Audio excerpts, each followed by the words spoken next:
Now, rendezvousing from this alley, we want to scour the southwest portion of the downtown.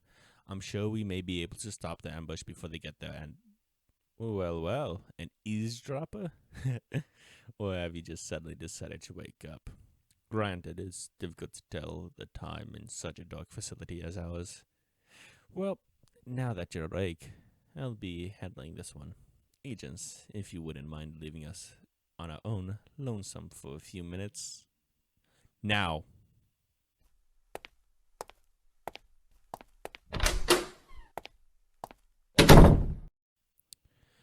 Thank you.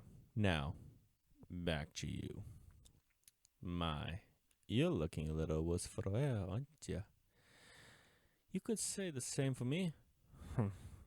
We all age, old friend. You certainly aren't the wide-eyed child with a big heart I grew up with.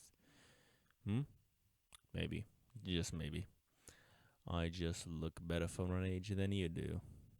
Oh, that hit a nerve, didn't it? You've still kept your sharp tongue all these years, haven't you? It's one of your qualities I could never forget. You know, the agents don't trust me being around you. Even though they're pitch black glasses and stiff suits, you can see it. If you weren't locked in this, I wouldn't even think of being alone with you. You've made your fellow citizens view you as the bane of the city, and you've given them reason enough to believe so. Hit and body slam that glass wall all you want, and yet it will never break. State-of-the-art technology. You've stolen quite a bit of that, correct? By continuing to fruitlessly hit this, you'll only tire yourself out and aggravate your wounds. Yes, the wounds you received from your capture, the ones my crew gave you. It wasn't one of your most graceful performances, I would say. Even from where I was, circling up on a helicopter, I could see it all over your face and your body. You know what else? Fear. Thick, saturated fear. You'd finally met your match, hadn't you? I've seen it enough to know fear can make even the most experienced villain commit an erroneous move. However, you were lucky enough to retain some of your skills. Do you recall? As you began making your grand exit, it was clear you weren't expecting us to show up. You tried to keep your composure and fight us off. Yet, as the time passed, you became tired, exasperated. You finally gave in and collapsed to the cracked pavement, the same way you're sliding down the wall right now. This wasn't you. The you I knew and adored. Was it me that finally uncovered your plans? Yes. Yes, it was. You could say that I felt a bit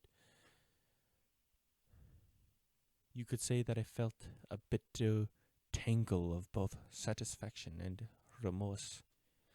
Yet I couldn't help but become entranced by your plans.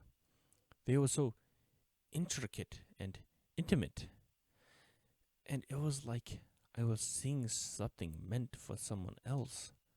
Still, I could tell you wrote them. It was as if we were still studying in the lab back in college, with your clean and overly organized way of writing all your notes. Prior, however, I've seen you countless times on the news as you unleash brutal assaults, cold and calculating. You've studied your tactics, gear, and... No, I don't stalk you. Merely observation. Am I happy, you ask, for finally capturing you? I want to be. I want to force myself to celebrate, to receive all the glory, to be bestowed a medal of honor, but I can't bring myself to wholeheartedly want any of that. All I desire generally is to nothing. It doesn't matter. My, even as you glare into my eyes and furrow your brow, your eyes are the same. I've seen it always and known, full of determination and some kind of spark. But now they carry a new kind of look. Realization. Oh ho ho. Don't try to refute me when I've known you for so long. It's hitting you now, isn't it? The full weight of the people you've harmed. The things you've done. It's about time you've had a damn moment of reflection. So the moment has arrived. Why? Why did you do it? That's the question that's been burning on my tongue for so long. It's the question I've simultaneously dreaded to ask.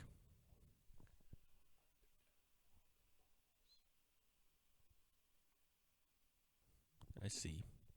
You were tired. Tired of people having overly high expectations, of being the protege child, of being perfect. You were sick of the scummy way of the word had treated you as a kid, only to have them switch it up when you brought impeccable grades and college admissions. Ergo, you despised how they only valued you for their own advantage. It's not pretty, is it? The way you can be treated like a napkin, used when you're needed, and thrown away when someone decided they had enough of you. That's politics. Remember how I used to work on a campaign for the senator with the gel caked hair? I wasn't paid, despite the guy being richer than a mother.